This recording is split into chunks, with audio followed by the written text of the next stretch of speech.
Queridos, nós estamos caminhando para o fim de uma série chamada A Igreja e Eu. Hoje é o 4º domingo, esse mês de agosto é um mês de 5 domingos, então ainda temos mais uma mensagem encerrando a série no próximo domingo, mas estamos na reta final. Eu não sei você, mas para mim tem sido um mês muito especial ao preparar essas mensagens. Deus tem falado muito ao meu coração e trazido convicções, relembrando fundamentos do que significa ser igreja, viver a igreja, participar da igreja como membro desse corpo de Cristo, na analogia que tem nos acompanhado ao longo de todo esse mês, construída pelo apóstolo Paulo, principalmente na sua primeira carta aos Coríntios. Falamos bastante sobre isso já nas mensagens anteriores, como Paulo, inspirado pelo Espírito Santo, compara a igreja de Cristo a um corpo, ao corpo humano. E assim como esse corpo tem muitos órgãos, muitos membros, que juntos, cada um cumprindo a sua função, fazem com que esse corpo cresça com saúde e maturidade, também na igreja, cada um de nós é um membro desse corpo de Cristo, do qual Ele mesmo é o cabeça, e cada um de nós, portanto, tem a sua função, a sua parte no todo, e cada um de nós recebe, como vimos na semana passada, dons espirituais, dons da parte do próprio Deus, para que possamos ser efetivos no cumprimento da tarefa ministerial específica que Ele confiou a cada um de nós.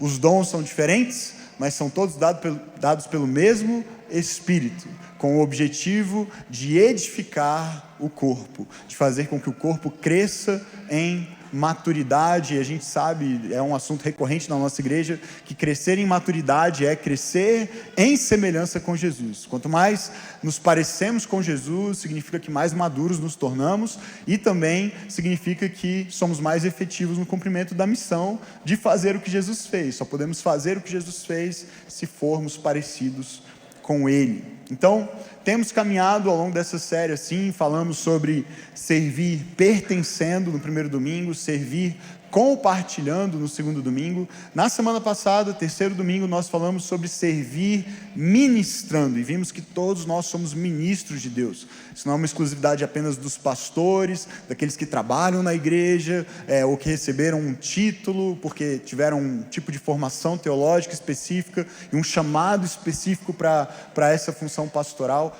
Todos que fazem parte da igreja, da família de Deus, são ministros de Deus, chamados, vocacionados e capacitados por Ele, com dons espirituais, para servir, para ministrar uns aos outros. Essa foi a conversa do domingo passado, e se você não esteve aqui, seja nesse último domingo ou em qualquer um dessa série, eu quero muito recomendar que você assista ou ouça essas mensagens no YouTube da igreja ou no nosso podcast, porque essas são mensagens muito fundamentais para essa compreensão do que significa ser igreja, tá bom? Nós queremos ter clareza do que é ser igreja, para que possamos construir uma igreja de acordo com a vontade do Senhor. Amém?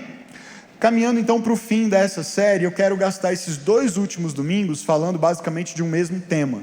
Hoje vai ser a parte 1, digamos, e domingo que vem a parte 2.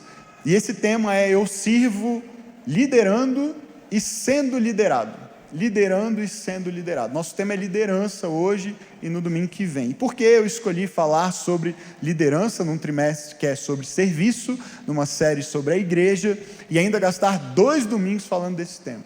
É porque talvez, e eu acabei sinalizando um pouco disso na primeira mensagem dessa série, quando falamos sobre o pertencimento e as razões pelas quais muitas pessoas resistem à ideia hoje de pertencer a uma igreja, de se tornar membro de uma igreja, de se engajar efetivamente numa igreja. Nós tocamos um pouco nesse assunto. Nós temos percebido hoje uma crise de liderança muito forte no contexto da igreja, e abordagens, paradigmas de liderança, minha opinião, muito distantes daquilo que a Bíblia aponta como uma liderança saudável, especialmente para o contexto do povo de Deus, da igreja de Jesus. Parece que, de alguma maneira, a igreja tem importado cada vez mais conceitos, valores e paradigmas de liderança do mundo secular, empresarial, corporativo, e aplicado esses paradigmas e valores e metodologias a si mesma, à própria igreja. E isso tem feito com que muitas igrejas sejam bem difícil de separar, de discernir de uma empresa, de uma grande empresa, né? Na sua forma de funcionar, nas suas estruturas de governo, nas suas estruturas hierárquicas, e nós precisamos refletir sobre isso. Será que essa importação acrítica é válida, é saudável? Será que a forma de uma igreja funcionar deve ser igual à de uma grande empresa funcionar? Será que um pastor é equivalente a um CEO de uma grande corporação? Será que a forma como os pastores e líderes devem exercer essa liderança no contexto da igreja é igual à forma como um chefe ou um líder de uma outra organização secular deve exercer a sua liderança? Onde estão os limites, as linhas, se é que eles existem? O que é liderança, afinal de contas, no contexto da igreja de Jesus? Isso é importante. Talvez você diga assim: poxa, vim no domingo errado, porque eu não sou líder, eu não sou pastor, eu não sou líder. Mas você viu aí que o tema dessas duas conversas é: eu sirvo liderando e sendo liderado. Então não ficou ninguém de fora, ok? Mas, queridos, é importante a gente pensar sobre isso, porque em alguma medida nós estamos ou liderando ou sendo liderados. E se nós não entendermos o que é a liderança bíblica saudável, nós podemos acabar, mesmo não exercendo da nossa parte uma liderança diretamente, nós podemos acabar sendo manipulados, sendo vítimas de algum tipo de abuso espiritual por parte de líderes. E deixa eu já começar com essa confissão: os pastores e líderes dessa igreja não estão imunes a isso. Nós somos pecadores e nós podemos em algum momento nos perder. Deus nos livre disso. Ore por nós. Mas pode acontecer de nós nos perdermos, de nós nos desviarmos, de nós cairmos. Não queremos isso, fazemos tudo o que está ao nosso alcance e principalmente confiamos na graça do Senhor para que isso não aconteça. Mas é muito importante que você tenha a capacidade de discernir se isso começar a acontecer. Se nós começarmos a pregar algo aqui que é fora da palavra de Deus, se nós começarmos a ter posturas que são posturas de algum tipo de manipulação, controle, opressão, exploração de pessoas, de voluntários, de membros, de líderes voluntários, a igreja precisa ter a maturidade para reconhecer isso e, inclusive, se necessário, exortar seus líderes em amor, chamar a atenção, ponderar, questionar, divergir. Numa igreja saudável há espaço para tudo isso. E talvez eu até já esteja me antecipando em algumas coisas que eu quero falar aqui. Eu quero começar então, o primeiro tópico da nossa conversa de hoje é redefinindo liderança segundo Jesus. Redefinindo liderança segundo Jesus. E para começar a gente tem que ir para o começo, ok? Eu gosto de fazer isso, sempre que possível voltar para o começo da história bíblica e entender os fundamentos de tudo. E a história fundamental é a história da criação. Em Gênesis capítulo 1, verso 26, Deus disse: façamos o homem à nossa imagem, conforme a nossa semelhança. E no capítulo 2, verso 15, diz assim: o Senhor Deus colocou o homem no jardim do Éden para cuidar dele e cultivá-lo. Se você se lembra do mandato específico dado por Deus, quando ele se dirige à humanidade, ou se dirige a essa humanidade que ele está criando, ele diz: dominem sobre as aves do céu, sobre os peixes do mar, sobre os animais que andam sobre a terra, dominem, em outras palavras, sobre todo o restante da criação. E quando esse domínio é descrito, detalhado, explicado, é nesses termos do capítulo 2, verso 15. Deus colocou o homem no jardim do Éden para dominar. E o que significa dominar de acordo com o propósito de Deus? Ou a gente poderia também usar a palavra liderar como um sinônimo desse exercício de domínio, de governo. Significa cuidar dele e cultivá-lo. Percebe? O que é liderar no contexto da criação, o que é dominar, o que é governar, cuidar e cultivar. No auge da sua criação, como obra-prima de tudo que Deus criou, está a humanidade, os únicos seres criados à imagem e semelhança do Criador. Olhe para o cosmos, olhe para tudo que Deus criou, e Deus criou coisas impressionantes, enormes, extraordinárias, planetas, galáxias, estrelas. A coisa mais impressionante, a criação mais impressionante de todas, e a que mais se aproxima do próprio Criador, é a humanidade. E justamente por isso, como imagem, representante de Deus, esses seres, homem e mulher, recebem dele esse mandato, essa incumbência, esse convite e essa responsabilidade de reinar sobre tudo mais, sobre todos os seres criados e o cosmos. A Bíblia usa então essa linguagem de domínio para se referir a um governo, a uma liderança, a um reinado da humanidade. E quando se refere à maneira como esse reinado, esse domínio, essa liderança deveriam ser exercidos, usa a linguagem de jardinagem. Cuidar e cultivar. Cuidar e cultivar. Em outras palavras, no sentido de para onde a história bíblica, desde a sua primeira página, aponta, o sentido bíblico de reinar, de liderar, é cuidar, é servir, é trabalhar para um propósito que tem a ver com o que depois na história, principalmente do Antigo Testamento, vai ser chamado de Shalom, que é não só a paz, como a gente geralmente define, como uma ausência de conflitos, como uma situação tranquila, mas a paz, esse Shalom na história bíblica, significa harmonia, inteireza, integridade, entre uma relação harmônica entre as pessoas, entre elas mesmas, o próprio Deus, e também com a criação, uma harmonia com tudo o mais que Deus fez. Sermos imagem, portanto, de Deus, significa termos a incumbência de conduzir a criação na direção dessa glória de Deus que deve preencher e ocupar todos os espaços e as esferas, expandindo assim as fronteiras do jardim. É assim que a história começa, é para esse destino que ela aponta. E quando você vai então para a última página da história, para o fim da história, lá em Apocalipse, no capítulo 22, depois de termos aquela descrição belíssima dos novos céus e da nova terra, toda a criação restaurada, esse propósito de Deus de lá do início, preencher toda a criação com a sua glória, agora está concretizado, consumado, a nova Jerusalém desce do céu. E qual é o papel, qual é a participação dos seres humanos nessa criação redimida, restaurada no fim da história? Apocalipse 22:5 diz: e eles reinarão para todo o sempre.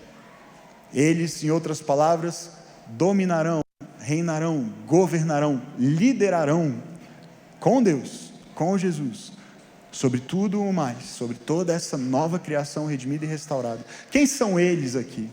São os seres humanos, mas são os seres humanos redimidos por Jesus, salvos, lavados no sangue do Cordeiro, aqueles que nasceram de novo, aqueles que tiveram suas vidas rendidas, entregues a um outro líder, a um Senhor, ao próprio Deus, ao próprio Jesus.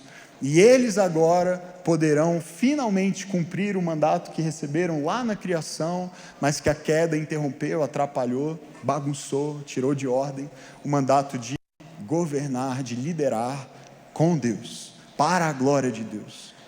Olhando, queridos, e óbvio, eu estou fazendo um mega resumo, eu fui só na página 1 e na última, mas tem um monte de página, né, no meio do caminho, na Bíblia, entre Gênesis e Apocalipse, mas fazendo esse breve resumo, parece que a história bíblica aponta para isso, para um Deus que nos cria, e para um Deus que nos chama e nos comissiona a liderar junto com Ele. Você acha que Ele precisava disso? Ele precisava da gente, de algum tipo de auxílio ou ajuda da nossa parte? É claro que não.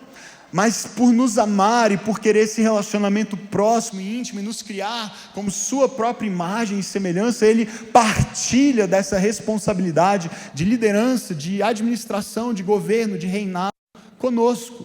Ele deseja partilhar disso com a gente. A queda distorce isso, mas a história continua caminhando na direção de um homem, que também é Deus, vindo redimir e restaurar esse propósito, de permitir que de novo, agora como essa imagem de Deus restaurada, redimida, nós possamos reinar com Ele, sobre uma criação que um dia será liberta dos efeitos do pecado. É o começo da história, é o final da história, e toda a história no meio aponta, principalmente na pessoa de Jesus, desse Redentor, para o seguinte fato, que a humanidade foi criada para reinar, e você poderia substituir essa palavra também por liderar, por meio do serviço. A humanidade foi criada para reinar, ou para liderar, por meio do serviço. Os termos usados na criação e nesse mandato conferido à humanidade no Éden, tem a ver com isso, o cuidado e o cultivo. Perceba que Deus não coloca o homem numa posição de dominação, como geralmente hoje a gente interpreta a palavra dominação como uma opressão, ou como uma exploração. Olha, vocês vão governar, vocês vão reinar, vocês vão dominar sobre o jardim, então usem e abusem, extraiam tudo, não precisam se preocupar com o cuidado dele, só usufruam daquilo que ele tem para dar para vocês em benefício próprio. Não tem nada a ver com isso. O tipo de domínio, de liderança que a humanidade é chamada para exercer é um serviço, por meio do qual, sim, a própria humanidade é abençoada com os frutos do jardim, com aquilo que a criação gera, mas que torna também, de alguma maneira, aquilo sustentável, duradouro, longevo, porque há um cultivo, há um cuidado, percebe? Há um serviço prestado. Nós não somos chamados, queridos, no plano de Deus para nós, a reinar como quem oprime e explora, mas como quem cuida e serve. Como quem cuida e serve. E a história, por meio de Jesus, aponta para um resgate, para uma redenção desse propósito original de Deus. Perceba que isso está associado à identidade do ser humano, como imagem e semelhança do próprio Criador, e segundo, como pessoas que foram agora recriadas em Cristo Jesus, para a redenção desse mesmo propósito. Jesus faz isso com a gente, Ele nos transforma num outro tipo de pessoa. E que tipo de pessoa é esse? É o tipo de pessoa que desde o princípio Deus planejou que nós fôssemos.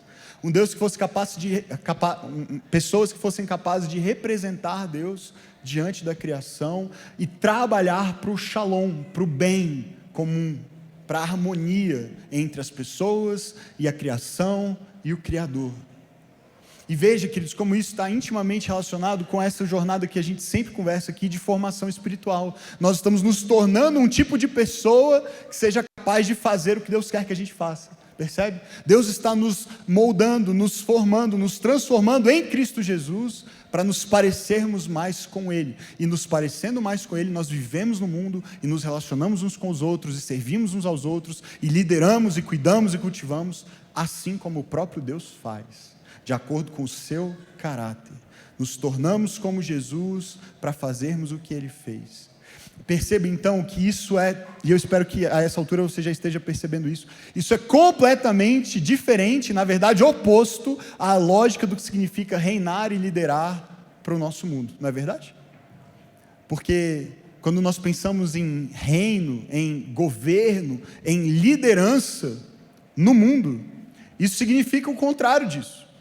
Não tem a ver com servir, tem a ver com se beneficiar, usufruir, gozar de uma posição mais elevada, a fim de que os outros inferiores, liderados, súditos, subalternos, façam o trabalho em meu benefício, em meu favor. Não deveria ser assim, nenhum líder deveria liderar dessa maneira, nenhum governo deveria governar com essa lógica. Mas vamos combinar? Uma exceção ou outra em alguns milênios de história, mas na sua maioria, até mesmo a história dos reis de Israel, do povo de Deus, são histórias de distorções terríveis do que significa liderança, se esse é o significado de liderança na Bíblia. Líderes que exploraram, que abusaram, que oprimiram, que maltrataram, que machucaram, que feriram, sempre em benefício de si mesmos, às custas daqueles a quem eles deveriam servir. Jesus vem para subverter essa lógica de uma vez por todas e liderar, dando o exemplo de como se lidera. E há uma interação muito marcante de Jesus com dois dos seus discípulos, que se torna depois uma conversa com todos eles. Mas esses dois são Tiago e João. E eles vão para Jesus, e Jesus já está na reta final do seu ministério, ele vem falando a respeito da sua morte, do seu sacrifício, de como ele vai liderar esse movimento de redenção, essa obra de redenção, entregando a sua vida, e se doando, e servindo, e se sacrificando por amor. E nesse contexto em que ele vai explicando essas coisas para os discípulos, Tiago e João têm uma excelente ideia, de fazer um pedido para ele. E no capítulo 20 de Mateus, a ideia que eles têm é de que quando o reino chegar, um deles deve se sentar à direita de Jesus, num trono assim, não precisa ser do mesmo tamanho do trono de Jesus, mas um trono talvez 3/4, metade, já sou eu elucubrando aqui, né? Mas um trono talvez um pouquinho menor, mas parecido à direita, e o outro num outro trono semelhante à esquerda. Eles tinham entendido tudo, né? Eles estavam acompanhando o raciocínio assim perfeitamente. E olha a resposta que Jesus dá para eles a partir do verso 26. Primeiro ele diz: os governantes, as autoridades deste mundo, é assim que eles exercem poder. Eles querem ocupar as melhores posições, eles querem ser vistos e reconhecidos pelos outros. Verso 26. Não será assim entre vocês. Ao contrário, quem quiser tornar-se importante entre vocês deverá ser servo. E quem quiser ser o primeiro deverá ser escravo, como o Filho do Homem, que não veio para ser servido, mas para servir e dar sua vida em resgate por muitos. Percebe, queridos, que não dá para começar a falar de liderança no contexto da igreja desse Jesus, senão dessa forma, olhando para o que ele fez e para o exemplo que ele deu, e buscando de alguma maneira imitar. O pastor John Tyson, comentando essa passagem, ele diz assim: de acordo com Jesus, a grandeza é medida de forma diferente. No reino de Deus, a grandeza é definida como o sacrifício de si mesmo pelo bem dos outros. Isso é ser grande no reino.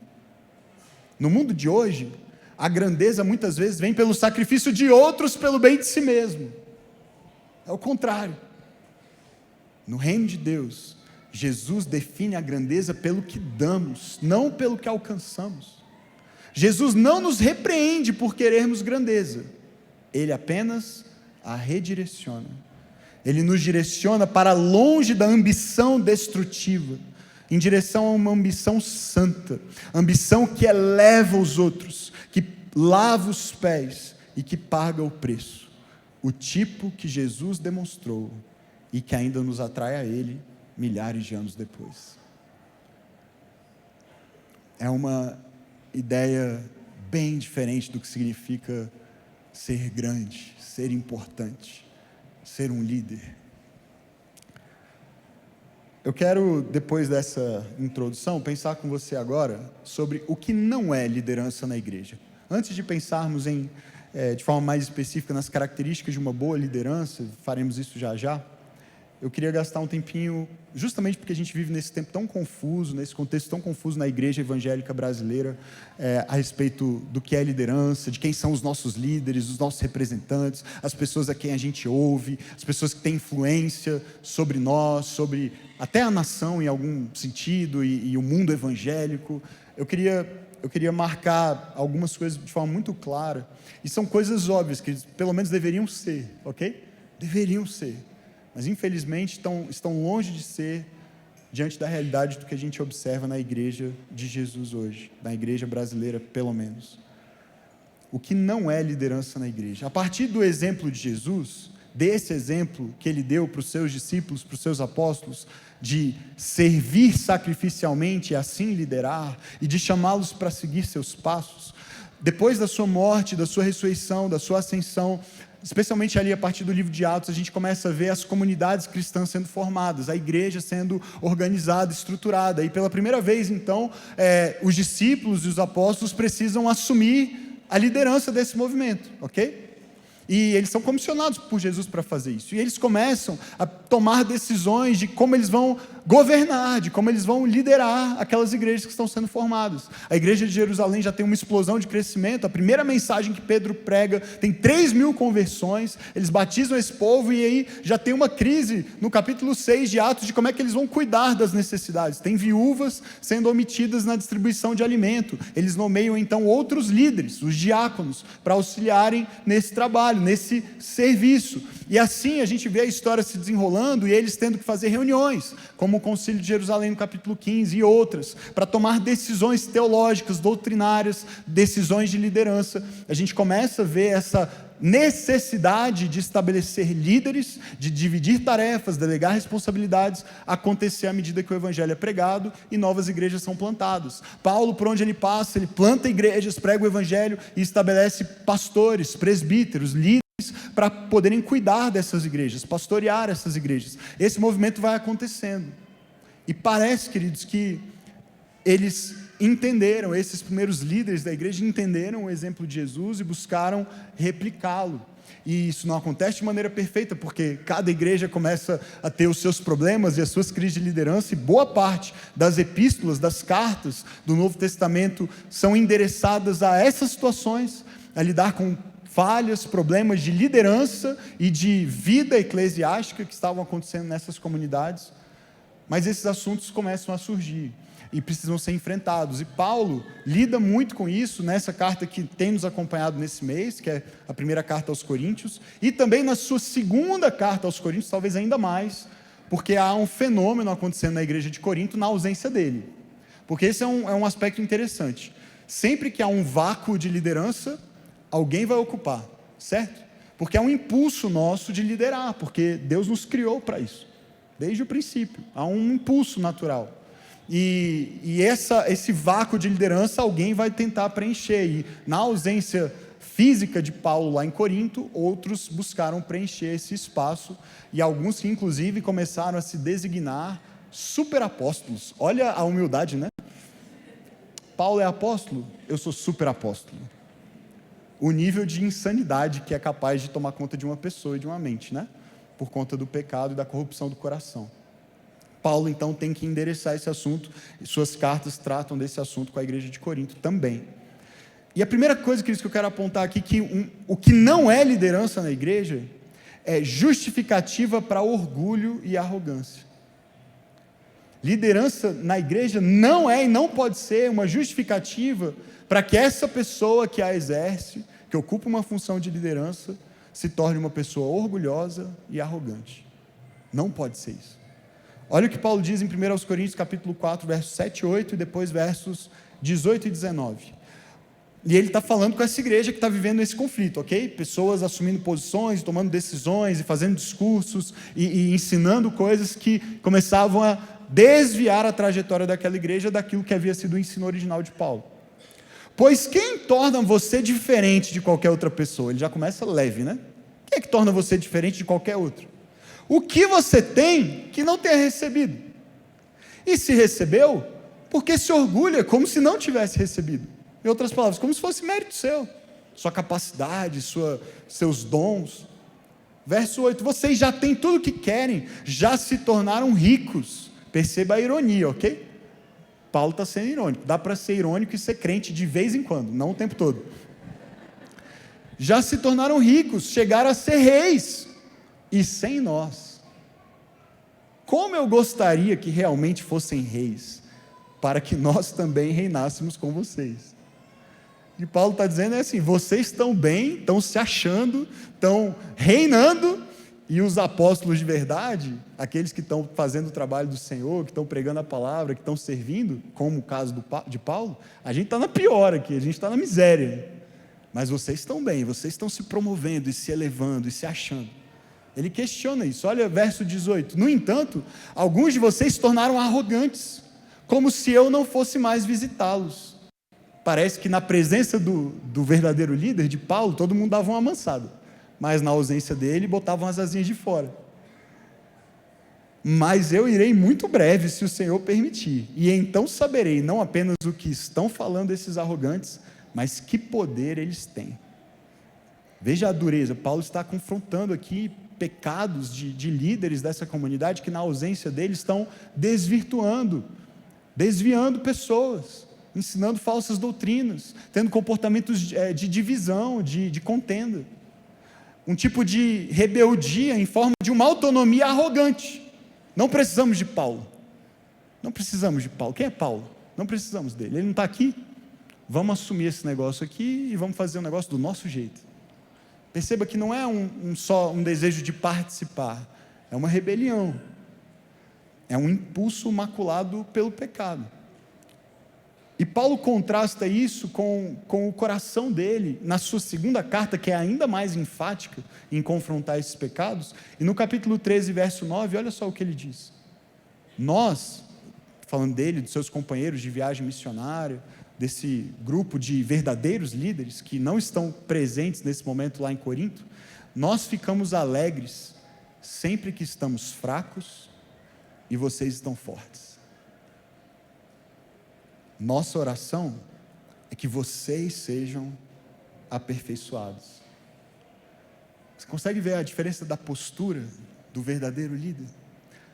Paulo está dizendo, a minha verdadeira alegria, o momento em que eu me sinto mais satisfeito, contente, não é quando eu estou bem, não é quando as coisas estão dando certo para mim, não é quando eu estou fazendo as coisas do meu jeito, à minha maneira, e as coisas estão dando certo, e eu tenho conforto, e eu gosto de paz, posso gozar de paz por conta disso. Eu fico alegre quando eu estou fraco e você está forte, vocês, igreja, estão fortes. E eu oro para que vocês sejam aperfeiçoados, o olhar dele está no outro, não está em si. Não é uma liderança orgulhosa, em si mesmada. A verdadeira liderança se alegra com o crescimento dos liderados, ainda que há um custo alto do líder, para o líder, como tinha para Paulo. Queridos, tem uma onda que tomou conta de muitas igrejas no nosso país e no mundo. Isso nem começou aqui, isso é coisa que a gente importou lá dos Estados Unidos, a gente importa umas coisas boas, mas umas que também vou te falar. Uma tal de uma cultura da honra, talvez você já tenha ouvido falar sobre isso, tem livros com esse título, tem uns negócios com esse título. Gente, isso veio quase direto do inferno, assim, para a igreja, sabe? Tem coisas boas? Geralmente tem, geralmente nem tudo é ruim, tem mistura de coisa boa, de coisa ruim, você vai encontrar coisa boa, de gente falando nesses termos, vai achar um versículo ali ou outro, né? Você vai ver uma lógica por trás que parece correta, mas no fundo, querido, sabe o que isso tem feito? Tem sido a justificativa para abuso e manipulação, para pastores se tornarem pessoas que recebem tratamentos VIP nas igrejas, para os membros servirem seus pastores e honrarem seus pastores, muito além da medida de honra que é sim bíblica e devida. Porque também a gente aqui na igreja a gente brinca entre os pastores que a gente tem a cultura da desonra, também não é legal, porque a gente faz tanto bullying um com o outro, sabe? Que a gente brinca que a nossa cultura é a da desonra. Isso também não é bom, ok? Cultura da desonra não é bíblica. Mas existe uma medida de honra que é devida, que é bíblica, que é saudável, e que nós devemos uns aos outros. Devemos dar honra a quem deve ser honrado. E a Bíblia fala de pastores, especialmente aqueles que ensinam a palavra, como merecedores de uma dupla honra, ok? Mas, queridos, isso deveria partir da igreja, não do pastor, não do líder, sabe? E dizer assim, temos aqui uma cultura de honra, então eu espero ser honrado. Gente, o discurso muitas vezes parece bom, parece bíblico, parece santo, mas a prática por detrás geralmente é de desequilíbrio e de idolatria quase às vezes, de uma infalibilidade do líder, do homem de Deus, do ungido do Senhor, que vira pretexto para ele fazer o que ele quiser e liderar a igreja da maneira como ele quiser e não poder ser questionado. Isso não faz o menor sentido. Paulo está dizendo, a minha alegria é, mesmo eu estando fraco e passando dificuldade, ver a igreja que eu sirvo, que eu amo, que eu plantei, que eu ensinei, ver essa igreja forte, amadurecida, os irmãos sendo aperfeiçoados, ainda que há um alto custo para mim. Isso não significa que a igreja deve tratar mal seus pastores e líderes, porque tem o outro extremo também que é muito comum. O pastor, o missionário tem que passar necessidade para dar o valor, tem que passar fome, tem que receber o menor salário possível, porque se ele é de Deus mesmo, aí ele vai se virar e vai dar. Também não é. Percebe que a gente tende aos extremos, geralmente? E não é para isso que Deus estabelece líderes. Olha o que Richard Foster diz: nada como o serviço para disciplinar os desejos desordenados da carne, e nada como servir longe dos holofotes para transformar os desejos da carne. Nós precisamos servir, queridos, e precisamos estar dispostos a servir longe dos holofotes e longe das posições de liderança, para que o nosso coração seja moldado pelo Senhor. Liderar não é justificativa para orgulho e arrogância. Segundo, também não é demonstração de eloquência e sabedoria humana. Porque tem isso também, né? Às vezes a gente olha para uma pessoa e diz assim, rapaz, fala bem, devia ser pastor. Esse aí pode ser o líder, porque ele fala bem, tem bons argumentos, é eloquente. E queridos, falar bem está longe de ser um critério bíblico para ser líder de alguma coisa, na igreja de Jesus. Você pode ser um palestrante motivacional, mas líder na igreja de Jesus, esse não é um dos critérios. Paulo de novo, 1 Coríntios capítulo 2, verso 1, verso 4 e verso 5. Eu mesmo, irmãos, quando eu estive entre vocês, não fui anunciar o mistério de Deus a vocês com superioridade de discurso e de sabedoria. A minha mensagem, verso 4, e a minha pregação não consistiram em palavras persuasivas de sabedoria, mas em demonstração do poder do Espírito, para que a fé que vocês têm não se fundamentasse em sabedoria humana, mas no poder de Deus. E no capítulo 4, verso 20, pois o reino de Deus não consiste em palavras, mas em poder. Lá na segunda carta aos Coríntios, no capítulo 11, ele vai confrontar diretamente os tais superapóstolos. E aí no verso 5 e no verso 6 ele diz assim: todavia, eu não me julgo nem um pouco inferior a esses superapóstolos. Eu posso, veja, é Paulo falando, ok? Eu posso não ser um orador eloquente, contudo tenho conhecimento. Vamos combinar que dá até uma dosinha de Paulo? Dá vontade de dar um abraço nele? Você consegue imaginar o apóstolo Paulo, que foi encontrado numa visão a caminho de Damasco por Jesus, que teve sua vida transformada, que se torna o maior missionário, o maior plantador de igreja, o maior pregador, o maior teólogo da história da igreja, autor de mais da metade do Novo Testamento, tendo que se justificar para uma igreja que ele plantou, para dizer assim: é bem verdade que eu não falo assim tão bem, mas eu acho que eu tenho algum conhecimento. Paulo, gente. E ainda hoje a gente estabelece às vezes admiração por causa de discurso eloquente, às vezes tão desconectado do testemunho de vida e do caráter da pessoa, mas fala bem, a produção do vídeo é legal, tem muitos seguidores, tem um discurso interessante, parece fazer algum sentido com o que eu estou passando, parece suprir algum tipo de carência da minha parte. Aí a gente eleva, por causa desse discurso eloquente de sabedoria, que muitas vezes não é de Deus, mas é sabedoria humana, a gente eleva essas pessoas às vezes a essa posição de: não, mas é o fulano, não, mas o pastor fulano, o pastor ciclano. E queridos, esse é um risco terrível, e a igreja de Corinto caiu nesse erro, confundir demonstração de eloquência e sabedoria humana com um verdadeiro líder estabelecido por Deus. Olha e isso vale, queridos, para todos nós, ok? No exercício de todos os nossos ministérios, há um risco enorme de nós os exercermos na nossa força e capacidade, e não no poder do Espírito. Olha o que a Nancy Pierce diz: trabalhando na carne, podemos muito bem produzir resultados impressionantes no mundo visível.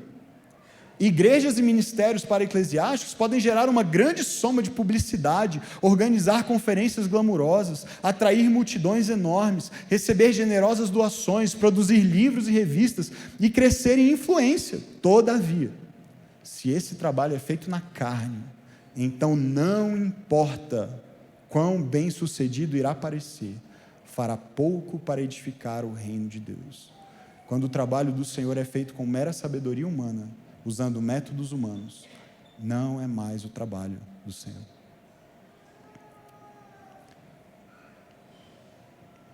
Terceira coisa que liderança na igreja não pode ser, e esse talvez seja o mais óbvio, mas também infelizmente um dos mais vistos na igreja dos nossos dias: liderança não é meio de obtenção de riqueza e prestígio social. Usar o ministério ou posições de liderança para obter riqueza excessiva é um desvio.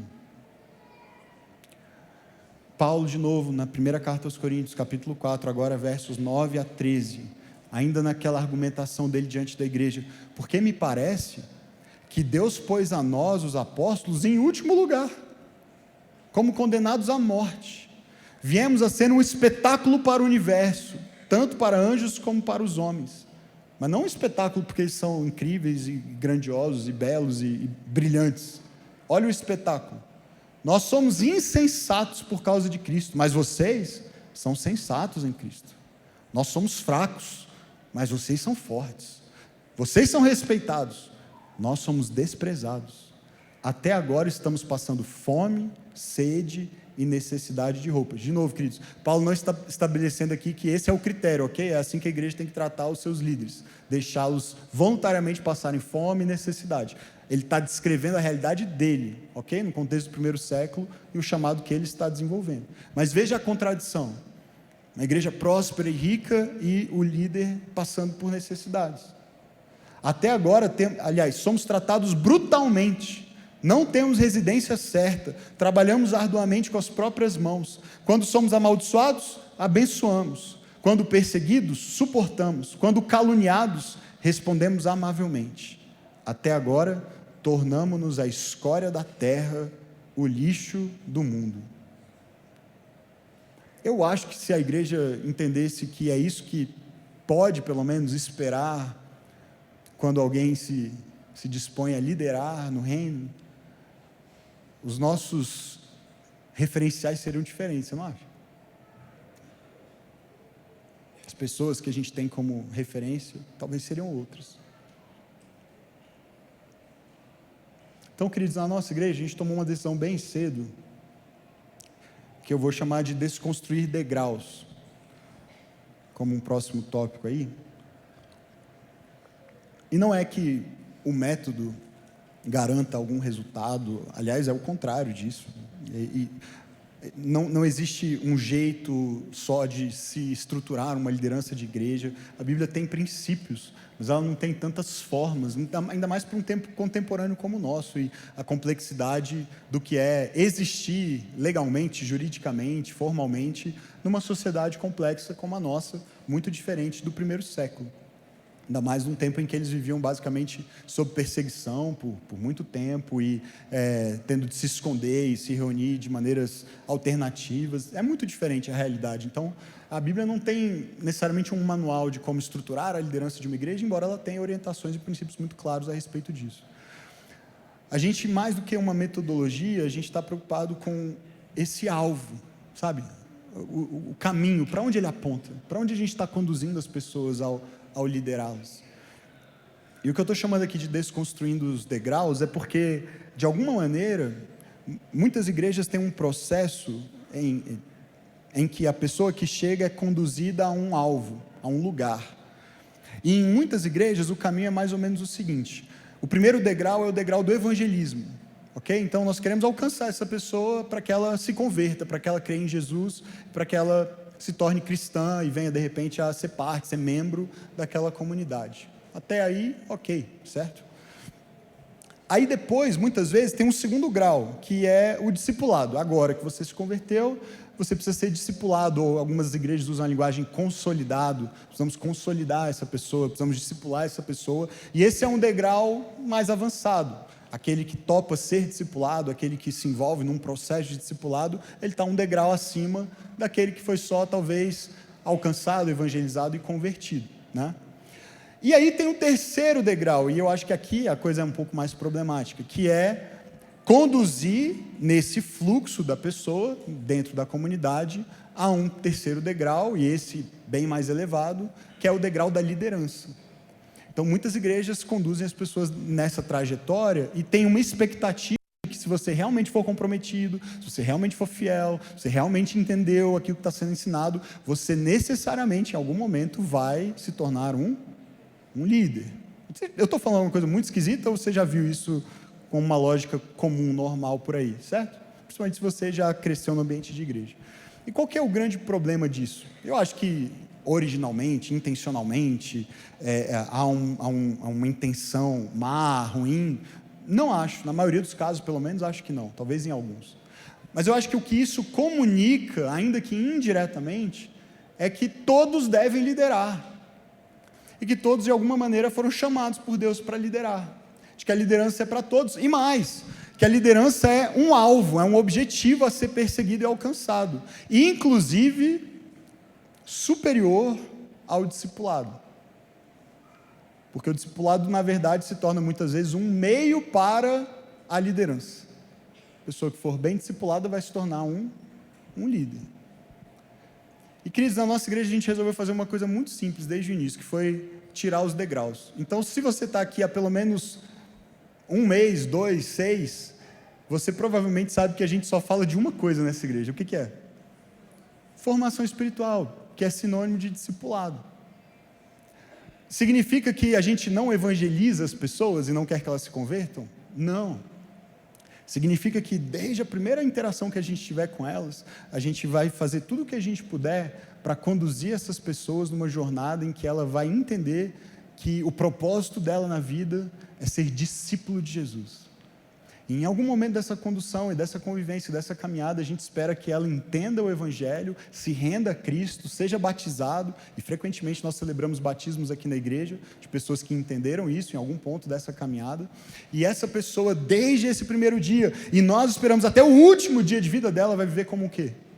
Como um discípulo, como um aprendiz, como alguém que tem um mestre, e está buscando segui-lo, conhecê-lo, amá-lo, se render a ele, obedecê-lo e se parecer cada vez mais com ele, para fazer no mundo, seja liderando ou não, o que ele fez. O que ele fez. O alvo não é ser um líder no reino de Deus, o alvo é ser um discípulo. Qual é a maior maturidade, pastor? Qual é a maior posição que eu posso alcançar? Qual é o maior? Ser um aprendiz, um estudante de Jesus. Não tem nenhuma posição mais elevada do que essa. Mas e pastor, mas eu já sou, eu já aprendi, eu fiz o curso, eu fiz as trilhas, eu já vim na escola bíblica, eu sou formado em teologia, e agora? Aí você continua aprendendo. Como todos nós estamos. Ainda muito longe de poder dizer que chegamos lá. De que já nos parecemos com Ele em absolutamente tudo. Ou alguém tem essa ousadia aqui dos superapóstolos? Fale agora, ou a gente conversa depois. Percebe, queridos? O alvo é ser um discípulo. E alguns, veja, presta atenção nisso. Para alguns, liderar fará parte do processo por meio do qual o Espírito vai continuar formando Jesus em você. Ele vai usar a sua experiência de servir, liderando em alguma medida, para formar Cristo em você. E Ele vai te capacitar para isso, e Ele vai moldar você por meio disso.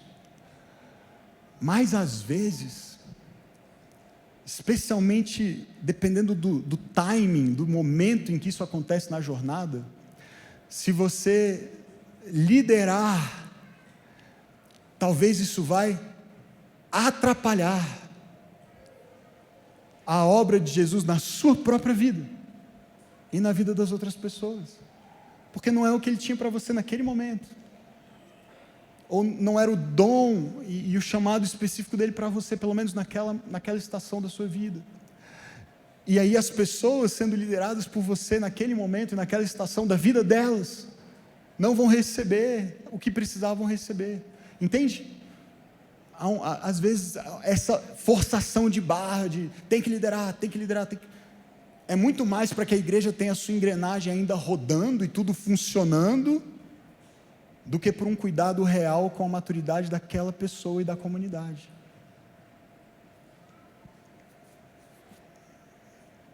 É parte do processo e da vontade de Deus para alguns de nós, em algum momento da trajetória, mas provavelmente não logo no início da trajetória, e não para todos necessariamente, porque aí a gente entra no que é então a liderança na igreja. O que é a liderança na igreja? E é o nosso último tópico aqui, mas eu receio que eu gaste tempo demais hoje nessa mensagem.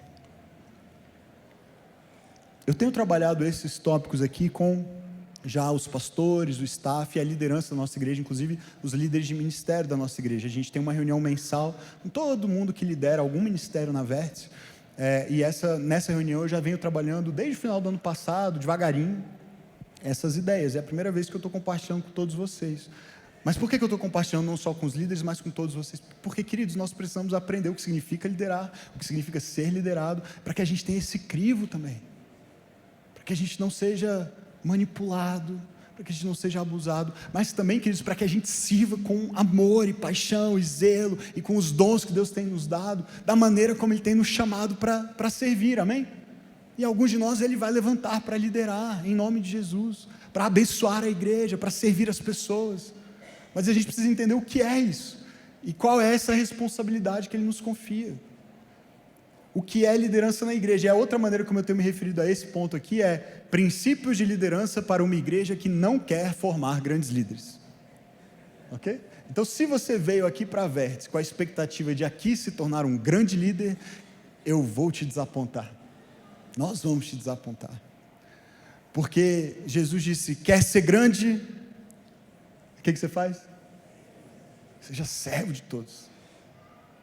Então, a gente não quer formar nessa igreja grandes líderes, não quer. Mas sabe uma coisa? Nós precisamos formar bons líderes. Precisamos. Porque há uma responsabilidade de liderar bem a igreja de Jesus. E nós queremos ser bons líderes, não grandes líderes. Porque não é sobre nós. Mas nós queremos ser bons líderes. E para que nós tenhamos bons líderes, sejamos bons líderes, precisamos entender o que é liderança então na igreja. Falamos muito sobre o que não é, né? Eu vou ter que passar bem rápido por esses pontos. Espero, talvez no domingo que vem, complementar ou esclarecer alguma coisa que fique para trás. A gente ainda continua nessa conversa domingo que vem, ok? Primeiro, toda liderança na igreja é pastoral. Toda liderança na igreja é pastoral. Em outras palavras, não há nenhum modelo ou paradigma de liderança na Bíblia que deva ser exercido no contexto da igreja de Jesus, que exclua a ênfase no cuidado de pessoas. É isso que eu quero dizer. Pastor, isso significa que todo mundo que liderar na Vértice vai ser ordenado e ter o título de pastor? Não, não é isso que eu estou dizendo. Uma coisa é esse ofício específico, para o qual eu, por exemplo, fui ordenado. Outra coisa é a natureza do trabalho. Todo mundo que exerce liderança na igreja de Jesus precisa ter a consciência de que está, antes de realizando tarefas, cuidando de pessoas. Isso é a liderança reconhecer-se como pastoral na sua essência. Nós pastoreamos uns aos outros quando lideramos. Nós cuidamos uns dos outros quando lideramos. E se nós não temos esse olhar e esse cuidado e esse zelo, nós provavelmente não deveríamos estar liderando na igreja de Jesus. Entende? Toda liderança na igreja é pastoral. Todas as referências, desde o Antigo Testamento, os reis de Israel, quando os profetas eram levantados por Deus para denunciar o pecado e a corrupção, eles se referem aos reis como pastores. Leia Ezequiel 34, uma denúncia contra os pastores de Israel. E muitas vezes, Deus, por exemplo, quando fala a respeito de Davi, ele fala que ele chamou Davi, levantou Davi para ser um pastor das ovelhas do próprio Senhor, do rebanho de Israel, do povo de Deus, que ele compara a ovelhas e, portanto, aquele que lidera as ovelhas é um pastor. Mesmo o rei em Israel deveria ser um rei que tivesse um coração pastoral. E assim na igreja, no Novo Testamento, olha a linguagem que Paulo usa, por exemplo, em 1 Tessalonicenses 5,12, irmãos, pedimos que vocês tenham consideração para os que se esforçam no trabalho entre vocês, os que os lideram no Senhor e que os aconselham. Veja, a liderança sempre próxima de um cuidado, de um serviço que tem a ver com aconselhamento, com pastoreio, com cuidado. Gálatas 4,19, a postura do próprio Paulo: meus filhos, novamente estou sofrendo dores de parto por sua causa, até que Cristo seja formado em vocês. O coração do pastor é esse, ele quer ver Cristo sendo formado na igreja, ele sofre, se doa e trabalha e se empenha com essa finalidade. Toda liderança na igreja é pastoral. Então a gente tem conversado sobre isso. O André Marra, que é o líder da mídia da nossa igreja, a Amanda, que lidera o ministério de café da nossa igreja, o Vitor, que lidera o estacionamento da nossa igreja, eles têm ouvido de mim, a sua liderança é pastoral. Você não está aqui para estacionar carro, você não está aqui para fazer café, você não está aqui para projetar os slides na hora certa. Isso me ajuda muito, sempre que acontece, mas não é o alvo fundamental do líder da mídia da igreja. Mas ele liderando lá aqueles voluntários e preparando as escalas e treinando e orientando e servindo aqui aos domingos, estão amando a gente, servindo a gente com uma capacidade técnica, que parece só isso, uma habilidade técnica, mas com um coração pastoral nas relações, no cuidado, na maneira de conduzir, tomar decisões. Isso vale para absolutamente tudo que nós fazemos, queridos. Precisa ser assim. 2, a liderança é um dom espiritual. A liderança é um dom espiritual. Lembram-se da lista do domingo passado, dos dons do Espírito? Estava lá, um deles, liderança. Romanos, no capítulo 12, verso 8, uma das listas de dons espirituais do Novo Testamento. E aí, Paulo diz: se o seu dom for de exercer liderança, lidere de forma responsável. Sabe o que significa que a liderança é um dom espiritual? À luz do que nós aprendemos no domingo passado, que nem todo mundo tem. Não é isso que a gente aprendeu no domingo passado? Que é um espírito, mas são muitos dons, e ele dá a cada um como ele quer, para o propósito da edificação da igreja, e que ninguém tem todos os dons. Na verdade, aprendemos isso no domingo passado. Pastor, mas lá na minha empresa eu sou o líder, eu sou o chefe, eu que mando, eu sou o dono da empresa. Que bênção. Faça o melhor trabalho que você puder lá para a glória de Deus. Não significa necessariamente, pode significar? Pode ser um indício, pode ser. Mas não necessariamente significa que na igreja de Jesus você recebeu um dom espiritual para liderar. Pode ser ou não.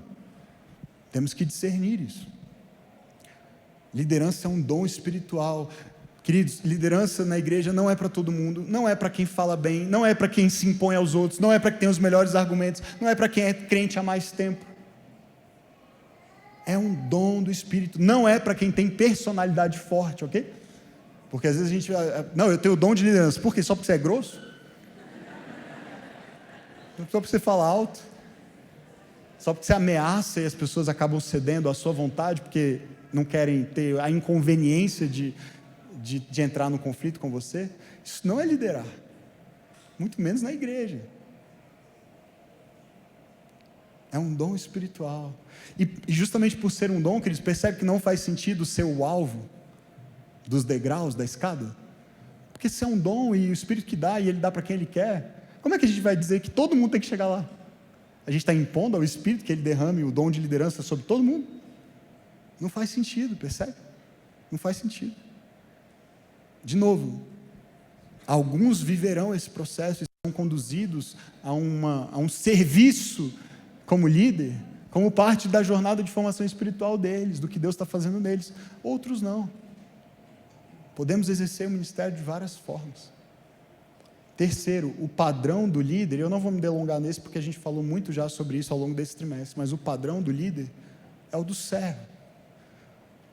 E servo está com S maiúsculo, de propósito, porque é de um servo específico que eu estou falando. O servo sofredor, aquele que liderou se entregando, se sacrificando, se doando. Filipenses 2, 5-7, seja a atitude de vocês a mesma de Cristo Jesus, que embora sendo Deus, não considerou que o ser igual a Deus era algo que devia apegar-se, mas esvaziou-se a si mesmo, vindo a ser servo. Presta atenção nisso, quanto mais crescemos espiritualmente, menores nos tornamos. Quanto mais crescemos espiritualmente, menores nos tornamos. Lembra-se de João Batista? Jesus disse: não houve ninguém maior que João. Aí qual é a frase célebre de João que entrou para a história? É necessário que ele e que eu. Não houve ninguém maior que ele. O líder é o que mais serve, porque ele é o primeiro a servir. O líder é o que mais serve, porque ele é o primeiro a servir. Henry Nouwen diz: a liderança a que Jesus se refere é radicalmente distinta daquela proposta pelo mundo. Trata-se de uma liderança servil, na qual o líder é um servo vulnerável, que precisa das pessoas tanto quanto elas precisam dele. Os pastores dessa igreja precisam de vocês tanto quanto vocês precisam deles. E nós queremos liderar assim, não tentando parecer melhores do que somos, mas vulneráveis, sendo os primeiros a servir. Falharemos, queridos, temos falhado. Com a graça de Deus reconheceremos isso e pediremos perdão sempre, mas queremos liderar com essa vulnerabilidade. Por fim, e eu peço perdão pelo tempo, o líder é um administrador e não um dono. 1 Coríntios capítulo 4, de novo, agora versos 1 e 2. Portanto, Todos devem nos considerar. Aí Paulo está rogando para si essa posição. Eu sei que eu sou um apóstolo, um líder. Como é que as pessoas devem considerar a nós que lideramos? Diz Paulo. Todos devem nos considerar servos de Cristo e administradores dos mistérios de Deus. E o que se requer desses administradores é que sejam fiéis. Não que sejam eloquentes, não que sejam espetaculares, não que sejam grandes gestores, empreendedores, fiéis. Algumas traduções trazem, ao invés de administradores, mordomos ou despenseiros dos mistérios de Deus. O administrador dos mistérios de Deus, queridos, não é o dono dos mistérios de Deus, ele é o único que sabe, porque é misterioso. Então, para as pessoas poderem saber e acessar, precisa ser através dele. Não é o dono dos mistérios de Deus, ele é um mordomo. Ele entrega, ele serve, ele oferece, ele administra, ele cuida. Sabe, esse termo administrar é usado às vezes na medicina. Um médico ou um enfermeiro que administrou um remédio, um medicamento no paciente, não é mesmo? É mais para isso do que para um senso de propriedade. Nós administramos os mistérios de Deus no sentido de oferecê-los, de ministrá-los às pessoas. Só isso. O líder não é dono de pessoas, ele não deve tomar decisão pelas pessoas, dizendo o que elas podem ou não podem fazer, o que elas devem ou não devem fazer, com quem elas devem ou não andar, que igreja elas podem visitar ou não podem visitar.